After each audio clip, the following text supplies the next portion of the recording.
Congratulations. Thank you.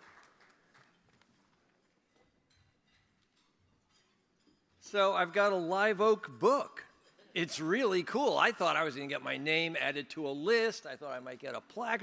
This is a live oak book. And I don't think anybody in the world has a live oak book except for some of the previous recipients of this distinguished award. So I feel like I'm in pretty good company there. But, thank you, Bob, for that generous introduction. And it's great to be here surrounded by people that know that history matters. My parents first dragged my brother and me to look at this splendid ship, the most famous ship in the Western Hemisphere, more than 50 years ago. We were little kids. It was before the museum. We were on the family tour. You got to see this, my parents said. And it hit me. It stuck with me. So along the way, I've had a relationship with the museum in many ways. But I got a phone call a few months ago from Anne Rand, the director.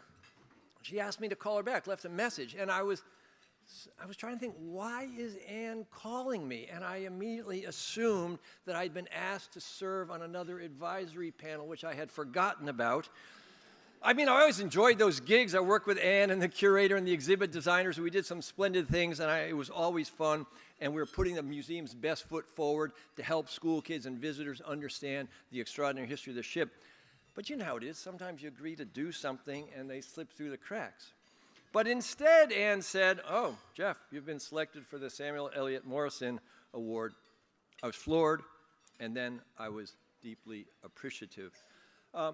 Morison, as you just heard, was a sailor scholar par excellence, and I had long imagined him as a role model for myself. So to have my name added to this list of luminary award winners is rather daunting, quite an honor, especially because unlike some previous winners, Patrick O'Brien, for instance, who blurred my first book, and Ira Dye, with whom I'd collaborated for years, I am not getting the award posthumously.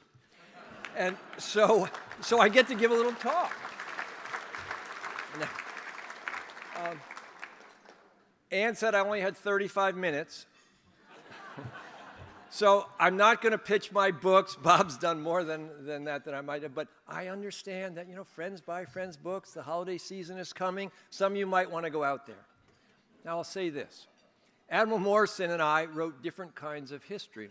Some of the subjects that I worked on in recent years, a book about African-American seafaring, another book that was really an environmental history of the North Atlantic, sort of about the complicated human relationship with the living ocean, are the sorts of topics that Morison wouldn't have worked on. The trends change. But I like to think that I'm carrying on some of what was important to him in a larger way. What do I mean? Freshman year in college, I'm assigned his Maritime History of Massachusetts, a stunning book. It had been published in 1921. It was so outdated. College professors are supposed to teach up to the dates, up to the minute stuff, current literature. But I read it, and it had a whiff of salt air in those pages.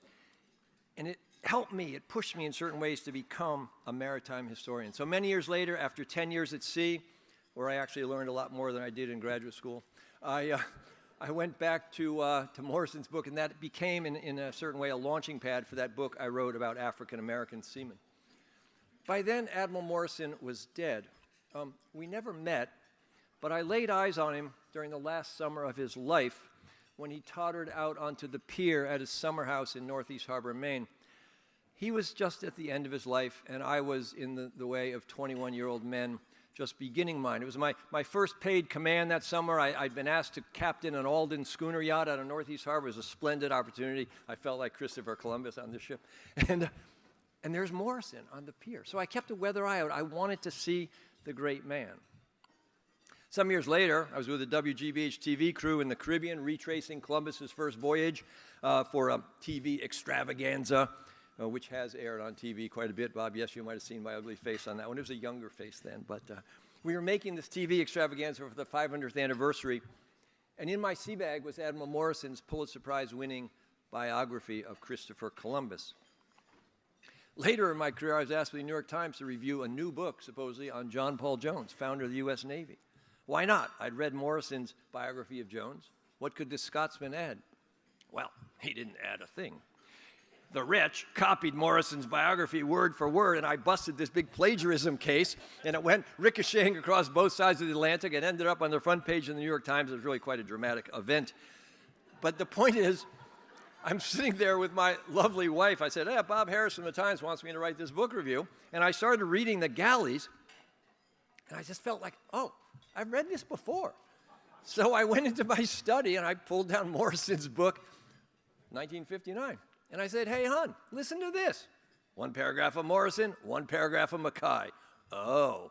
One paragraph of Morison, one paragraph of Mackay. Oh. So anyway, but enough of my yarns. It's clear that Morison's scholarship had legs and reach. It still does. I've been lucky to drink at that well, and we are all fortunate that a maritime historian of his stature helped inaugurate the USS Constitution Museum.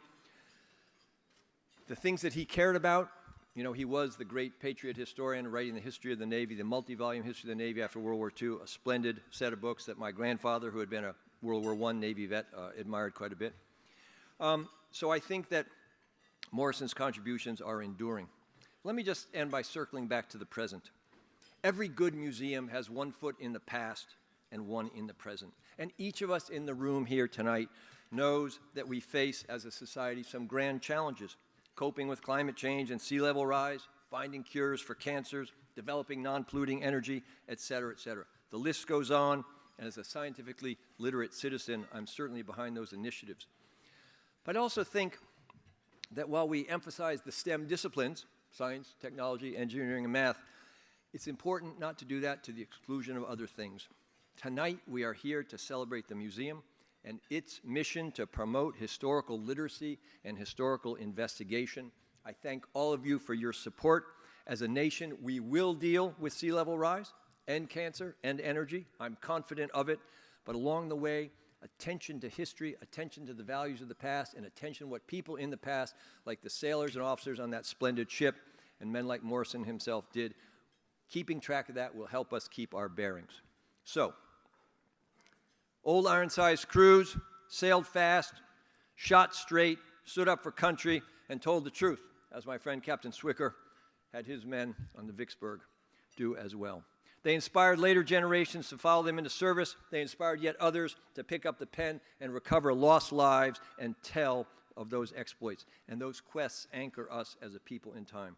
So thanks to the trustees for honoring me with this award. Thanks to everyone in the room for what you do for the museum. And may I propose a toast. In the spirit of the 19th century, the refrain will be, huzzah, huzzah, huzzah. So, to the officers and crew of Old Ironsides, past and present, to Admiral Morison and other scribblers, to the Constitution Museum's splendid staff and its supporters, and finally, to naval and maritime history that smacks of the sea. Huzzah, huzzah, huzzah. Thank you.